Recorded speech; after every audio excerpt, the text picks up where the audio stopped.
It's good morning to the Gelding. Another day of racing Gelding in the new year and Moonee Valley today. Good morning, Professor. Good morning, listeners. We're back to the Valley. Oh, God knows, the Valley. Will it be front runners, Professor? Good morning to the Will Gelding. it be horses sweeping from the Racing back? Gelding in the new year and Moonee Valley today. I keep doing that, Gelding. I'll have to silence Good morning, our... Professor. Good morning, listeners. Yeah. We're back to the Valley. How's that? That's much better. That's much better. So, yeah. Look, Professor, the Valley, rolling the true. That normally favours the front runners. But let's see, after a couple of our rides the last couple of weeks, let's hope we get good rides today, Professor. Yeah. Look, there's a few different riders we'll be following today, Gelding. One in particular you had to do a little bit of homework on in the warm-up. Thanks to you, Professor, yes. The first tip today, which we'll cover a bit later on, is a jockey that I did not know about, but you inform me and a little bit, which we can pass on to the listeners. But, I tend to like senior jockeys on board, Professor. They're the top jockeys for a reason normally. So a bit of trepidation today. 100% right there, Gelding, but there's one thing we can say, that is the top jockeys can't claim. True. And there's a reason for it. Exactly right, Gelding. Yeah. Exactly right. All right. Well, as we said, Moonee Valley is 9 race card. The first at 12:35. The feature race is race 8, the Musk Creek Farm Handicap. It's a benchmark 100. Now, the tracks are good for, as you said, the rail's in the true position. What are your two best bets for today's racing? Professor, I'm going earlier than you today. The first one I like is race 2, number 2, Unflinching, trained by Anthony and Sam Friedman. This horse has run, it's had 2 starts back from a spell to both finish second, Professor. So Matthew Cartwright was on board, but the Freemans have made a change and they've put another apprentice on, Professor. Miss A. McLucas, claiming 3 kgs. And I've ummed and ahed about this one, Professor, and thought, geez, I haven't heard of this female jockey before, but you've informed me she's had over 100 rides, mainly around the Canberra, Sydney region, Professor. So I'm just wondering whether she's down on loan to the Freedmans and they've put them on top of one of their good horses. So, look, Professor, it's short at just under the $2. Hopefully it'll get out a small field. So I'm hoping young Miss McLucas stays out of trouble, gives the horse a nice ride, and hopefully we can get away with an early win in race 2, Professor. Well, Gelding, I was just going to say 2 things. First of all, I had a good look at that field and I agree with your tip. All the jockey will have to do in this race, given the calibre of horse that she's riding, is point the horse in the right direction and let it go. And I think with all good fortune, that should take care of all the other runners in the race, providing she can point it in the right direction and let it go. We hope so, Professor. Look, there's some very good jockeys in this field, Blake Shin, Jai McNeil, Paddy Maloney, Mick D. You've got Caulfield Cup, Melbourne Cup winning jockeys there. Let's hope they don't gang up on her and put her away in the fence somewhere where she can't get a run. So we're hoping the horse, as you said, is better than the other horses. And if she can stay out of trouble in an 8-horse field, I'm quite confident we can win, Professor. All right, Gelding, what's your other tip? Well, going race 4, again, a small field of 8. How can you go past Peter Moonee at the moment, Professor? I don't know. They're on fire. Going race 4, number 6, Shuffle Dancer, Peter Moonee, but more confident here with the jockey in Ben Mellon. Professor, a very, very good jockey. This horse from the Spell has won. It's got a 3, 1, and 2. So it's in fine form, Professor. Hopefully Ben Mellon can give Peter Moonee, who is second on the the trainers list. The leaders who we normally with, Mara and Eustace, have had 291 runners, Professor, for 45 wins. Peter Moody's had 147 runners this season for 32 wins, Professor. So, you're talking half the runners, and we're only 14 or 15 or 13 behind. Quality over quantity, Gelding. Hey? Quality over quantity.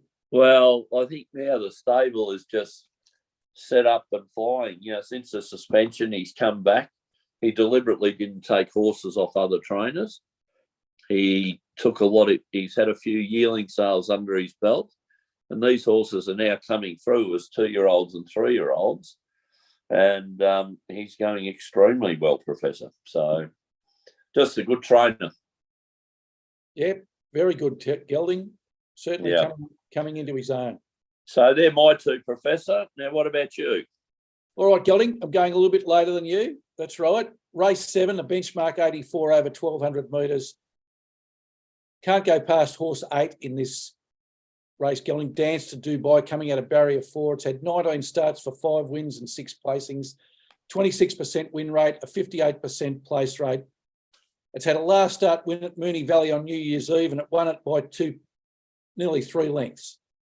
It's also won over the distance, so it ticks a lot of boxes. Now, the jockey, Gelding, has that jockey been on one of your horses, Carleen Heffel? No. Carleen Heffel hasn't been aboard, but be one of the only jockeys that hasn't been on your horse. Yes, I think the Silks have been around the jockeys' rooms a few times. Christine's obviously had other horses to ride.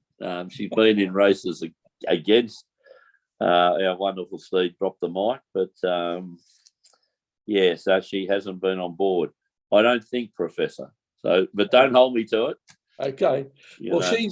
She's in career form over the last 50, Gelding, 12% win rate, and Peter Moonee over the last 50, 18%, which plays into what you were talking about, him being second on the trainers premiership. $2.50 and $1.35, pretty good odds there, Gelding, and I think Dance to Dubai should go very nicely in race 7. Wiley Delzeel runner, Professor? Yes, and I'm going for another Peter Moonee horse in race 8, the Musk Creek Farm Handicap for benchmark 100, the feature race, Gelding. We've got to have a bet in the feature race. Horse number 11, Pounding, out of barrier 2, 21 starts for 5 wins and 7 placings, 24% win rate, a 57% place rate.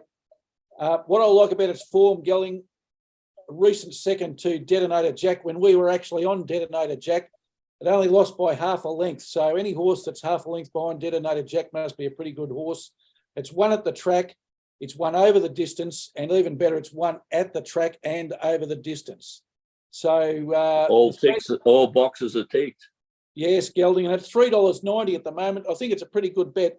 The threat is the horse that's won its last 4 races, Savannah Cloud, which I'd normally be on, a Phil Stokes horse, Gelding. Yes, your trainer. Yes, from Pakenham. Yes. Via Tynong. Yeah, but you've gone another Wiley Delzeel. Yep. And Jamie Carr's on this one, which was the thing that finally tipped me over the edge. She's in career form over her last 50, Gelding, 20% win rate. I've already mentioned Peter Moody's win rate, but let me tell you this, Gelding. If Peter Moonee gets up today with a quadrella, you and I will be very happy. Oh, Professor, as we said, the stable's on fire. Jockeys are riding well for him, because they're, as you can see, your three tips on his three horses each have different jockeys on. So he's making it, a bit of competition between them. Did Wiley Dalzell give you a ring or a text during the week? Did you, Professor? Oh, he asked me if I wanted to buy one of his Magic Millions horses. Oh, okay. Well, just at the way that you're tipping two of his horses today, because I have noticed you have had hot chocolate with him down that way, haven't you? Down near the back. I have had hot chocolate with him, Gelding, and no doubt you would be getting the same emails. Yes. Also a couple from Mick Price. Oh yes, yes. Although his horses tend to be way out of my. They're a little bit more expensive, aren't they? Sorry? They're a little bit more expensive. Yeah, they're far more. I would have said far more expensive, Gelding, when you look at them. And also they don't offer 2.5% ownership rates either. Oh, I thought you'd be a 25% ownership, Professor. Oh, I wish, Gelding. I wish. Anyway, they're my tips for today. Now the Professor's Parlay. Now, which if punters had have taken our recommendation last week and taken the place parlay, Gelding, the place parlay got up. Forbidden City placed. Yep. The Buffalo Bills won. The Newcastle United team won. Yep. Therefore, paid 2-1, Gelding. Double your money, Professor. Yes, and what did you say to me about that in the warm-up? If you went to a race meeting and you knew you were coming back with double your money, you'd be quite happy, wouldn't you? Well, that's right, Gelding. And what did you say about if you put your house on it, that means at the end of the race you've got two houses? Well, reminded me very much what Ross McDonald said about Weekend Hustler when he was being interviewed and someone said, "Oh, isn't he a bit short at $2 and even money?" And he said, "Well, if you put one house on it, you'd have two on it. You'd have two now." So it's a pretty good answer, isn't it? It is, Gelding. It's a very good answer. So the recommendation again today is, by all means, take the win. By all means, take the win parlay, but take a saver on the place parlay. And today it's paying 2-1 also. Okay. What's it paying for a win, Professor? 7-2, Gelding. Oh, that's nice. So and you get if it wins, of course, you get both of them. Exactly, Gelding. Exactly. All right. So I like it, Professor. The Professor's Parlay, race 7, horse 8 is the agreed bet of the day. Dance to Dubai, one that both you and I like, Gelding. And let's parlay that into the Kansas City Chiefs, who are at home to beat the Jacksonville Jaguars in the divisional round. Kansas City first on the AFC ladder, a plus 127 points differential, but more importantly, playing at home. Jacksonville Jaguars. A Sunday game, Professor? No, it's being played. Yes, it's being played tomorrow. Sunday here. Sunday here. Yeah, it's being played tomorrow. Beautiful Saturday over there. So very interesting. Yes, it's getting down to the pointy end of the season there, Professor. Very much so, Gelding. Jacksonville Jaguars 6th in the AFC. Trevor Lawrence was terrible last week. Managed to get them back. 4 interceptions. He just loves throwing the opposition. Exactly, Gelding. If he does that with Kansas City tomorrow, Gelding, he won't be coming back, believe me. I agree completely with you, Professor. Now, if you had a choice of 2 quarterbacks, Trevor Lawrence or Patrick Mahomes, who would you select? Oh, I think I might be going Patrick, Professor. Yes. Yeah, exactly. And I think they might find the Chiefs a bit harder than the Chargers. Yes, I still can't figure out how the Chargers lost that game. Neither can they. Yeah, yeah. Well, the line, Gelding, is plus 8.5. So over a touchdown, I think that's the best value in the NFL this weekend. And let's parlay that into another value bet. Manchester City at home to beat Wolves. Manchester City second on the Premier League. They've won 13 of 19. They've only been beaten twice, Gelding, in 19 games, a plus 30 goal differential. Wolves, fairly disappointing season. They're 16th. They did much better last year. They've won 4 out of 19, only a minus 15 goal differential. And Manchester City at home tips us over the edge. So I think Manchester City, Kansas City Chiefs and Dance to Dubai, very good value indeed for the Professor's Parlay. I like it, Professor. I worry about the soccer, but I'm with you on this one. I think Manchester City should be way too strong, and I think Kansas City. I'd be surprised if Kansas City Chiefs don't win by at least 2 touchdowns.